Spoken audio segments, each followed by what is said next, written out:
On today's program, I'm pleased to welcome a friend and a colleague, Kevin Kluth with Pinnacle Eco Clean in Rochester, New York. Kevin, welcome to the program. Nice to be here. Thanks for having me, Jeff. So let's do this. Keep it simple. Why don't you just introduce yourself, talk a little bit about yourself, your family. I believe it's a family operated company. The company name is Pinnacle Eco Clean, as you mentioned, primarily carpet cleaning. Started it several years ago, before I was even married. So speaking of marriage, I am married for 42 years now. Uh, Two boys. One is with us in the business. Kyle works well with us, and we have also two mini Aussie Shepherds, which keep us busy, occupied, and give us plenty of stains to practice on. I'm glad you said 42 with confidence because when your wife sees this, and you got it right, didn't you? 42? I and let me reverse here. Yes, you Oh, did get it right. how many work at the office? How many work for the operation? In the office, not counting myself or my wife, we do have a receptionist that's full time or office manager, full time answering the phones. And our busiest days are Mondays and Fridays, right? Monday, you're catching up over the weekend. Fridays, it seems like you're putting out all the fires right before the end of the week. So we have a second receptionist for those 2 days to take the edge off. So it works out well. Often those two people are helping take in Oriental rugs as well. You could have done a lot of things with your life, Kevin. You could have chosen different career paths. What got you thinking that this is the way to go, and how has your own personality impacted company growth? Because the company works because it's a family operation with your personality. Yeah. Well, we started out, I actually thought when I was in school that I'd probably be an architect. I liked mechanical drawing and architectural drawing a lot. I think I did relatively well with it. But I also had an aunt and uncle who had a little janitorial service, and I would help them. And, who doesn't want to be with their aunt and uncle, right? That left me with a good taste in my mouth about cleaning. And a few of my friends were involved in the cleaning industry doing office cleaning as well. And it was just sort of a natural progression. We started out doing a lot of medical facilities. That was kind of our niche, more detail oriented, and it worked out very well. And I got to tell you, this is back in the day when exam rooms were carpeted. Horrors, right? I mean, unbelievable today, where they're trying to minimize things like cracks in the floor and crevices where stuff can grow. You got carpet, that was way back in that day. I did keep the business pretty small, trying to devote more time to raising the kids, making sure they were on the straight and narrow path, so to speak. And then was as they got older, we grew the business a little bit more. Early on, carpet cleaning became a focus of the business because it was difficult to find qualified firms to do the work. And then Oriental and area rug cleaning came off as an offshoot from that. And my son Kyle now is more involved in the business. He's actually on the board of directors for ARCS, the Association of Rug Care Specialists, and he teaches one or two of their classes as well. And so he's taking a more of a prominent role, and I'm beginning to just cut back just a little bit for now and having fun with it. I'm pretty sure your pathway is the golf course eventually. Is that true? Well, I'm not much of a golfer, but mainly because of the time, uh, maybe pickleball, Yeah, something like that. But, yeah, I pickleballed a few nothing. times. It's a lot of fun. Yeah. So you have a family operation there. Kyle's doing well with taking over the reins, but also your customer base is valuable to you. Can you talk about how you created a company that has a unique value in your local market and how that works with your customers, how you really take care of them? Can you touch on that? Well, obviously, when we started the business, I was kind of it, right? And I like people. I like talking to people and making people happy. It's kind of my nature, I guess. And so that worked out very well with the service-oriented business. And as the business grew and we got more staff involved, we really put a heavy emphasis on training with IICRC courses and the like. I mean, obviously, I can teach our techs most of that type of work, but it's nice to have an outside source to kind of influence them, and they go, "Oh yeah, that stuff that Kevin was talking about is really true," because somebody else that's more knowledgeable is saying the same thing than him. So I should probably do what we're talking about. Um, and we just had a focus with at IICRC training of searching out businesses as referral partners like carpet and flooring retailers, interior designers, as well as real estate agents. And th those three things have worked out very well for us in getting a lot of work and repeat clients.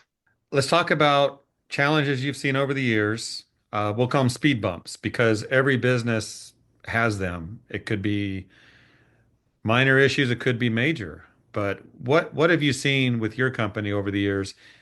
You saw the challenges, you figured out how to get through them. Yeah. So we're in the Northeast. So winter is a big deal here, right? From about the 1st of November and on, anything can happen. And then January, February especially can be quite brutal. A couple of years ago, the month of February, we had 4 hours total in the whole month where the temperature was at freezing or above. So it can be a little rough here off of Lake Ontario. So a lot of times that time of year, people don't want to think about getting their carpets clean because it's cold. They want to keep their house closed up. They don't want to open the door even for a minute. In addition, a lot of times now they're kind of just putting it off till the spring for your traditional spring cleaning anyway, right? So for about the past 10 years, we've been offering an Oriental and area rug cleaning special. Uh, buy one, get one free. And a lot of people in the industry, when they hear that, they go, "What are you doing? You're giving away half of your work." But it's just for the cleaning part of it that the special applies to. It doesn't apply to deodorizer, protector, or pad. So it ends up being about a 25 to 30% discount, really, in point of fact. And because we've been doing it for 10 years, much of our clientele waits for it. And we get deluged with rugs in our slowest time of year. So it's worked out very well for us as far as overcoming that challenge. And so between the Oriental rug washing, as well as we have a program where people drop off outdoor cushions, we clean them, dry them, wrap them, and store them till April or May. And then they can pick them up then in April and May. That those two things together have really kind of evened out the whole road bump as far as winter work and being a low period of time has been. Or your strategy of doing the cushions, that means I mean, you must have an affluent neighborhood around you. Yeah, I mean, I guess there's probably affluent neighborhoods wherever you go. Rochester, you might think we are a smaller city, about 1 million in the metro county of the county, right? But companies like Xerox and Kodak got their Mhm. start here, and there's a lot of old money. For years, the highest concentration of millionaires per capita in the country was in Rochester, New York. That's probably changed a bit, over time with the demographics, but it's still a pretty good client base to work from here. Yeah, because I've heard other companies doing what you mentioned, and that those that have so many outdoor cushions like that, patio, lawn, tend to be your bigger Yeah. homes, a little more affluent. So nice approach to covering your winter slowdown, that's for sure. I was going to mention that we have two clients, well, probably three clients that each have well over 100 cushions each. So it's a little crazy. Yeah, I don't know if I know 100 people to come over and sit on those myself, but exactly. Kevin, every business owner makes mistakes. What has Kevin made? What have you done over the years where you can say, oops, but you learn from it? Anything to share? Yeah, I mean, I guess I have to bare my soul a little bit here, huh? So I think the biggest mistake I made was, I mentioned started out solo. So I was the company, right?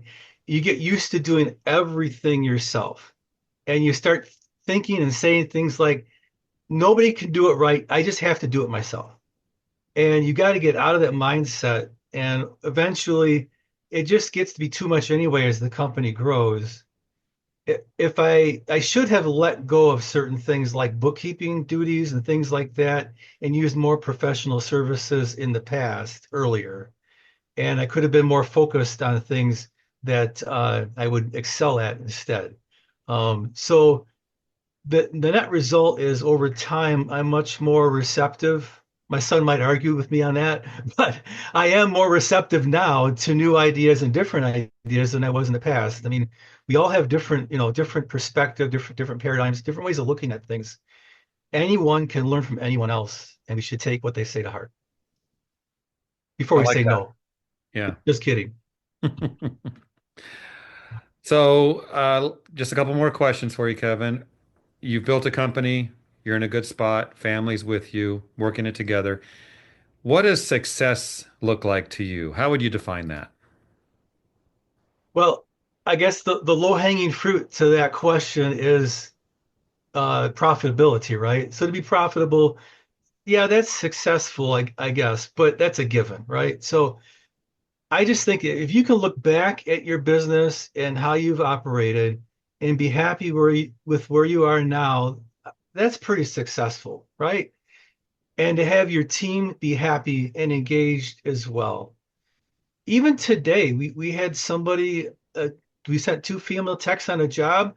They went to a home and the lady who just lost her husband in death, very upset. After the job, my two technicians went to a florist shop, bought flowers. They didn't ask me, they just did it and brought it back to the woman. She called the office in tears. She was so happy. So to have your employees be happy with where they're working and to be engaged, to think of something like that, not going to lunch, but actually thinking about the other person and making them happy, to me speaks volumes. That's really a successful.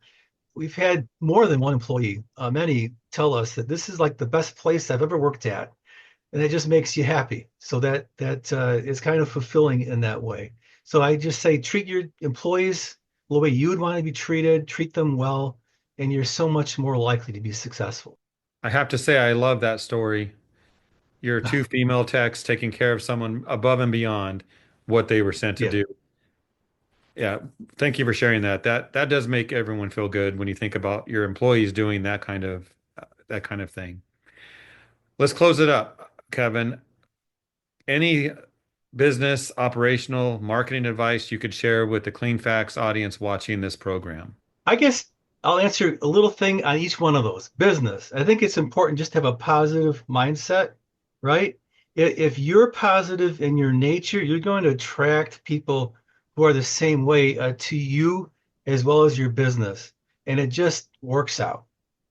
Operationally, I think you need to train your team members well. You have to empower them to make decisions like the two girls that just did that little thing today, giving the lady some flowers. They took time out of the schedule for work to do this thing. They didn't have to ask me to do some little thing like that. And it really made a difference in that woman's life for today. Regarding marketing, I just think you just can't put all your eggs in one basket, one referral source. You have to have multiple streams of referrals and income. So I think if you have those three things all working, hitting all the cylinders at the same time, I think you'd be successful in any business. Well said, Kevin. Well, I appreciate your time today. Thank you for sharing the details.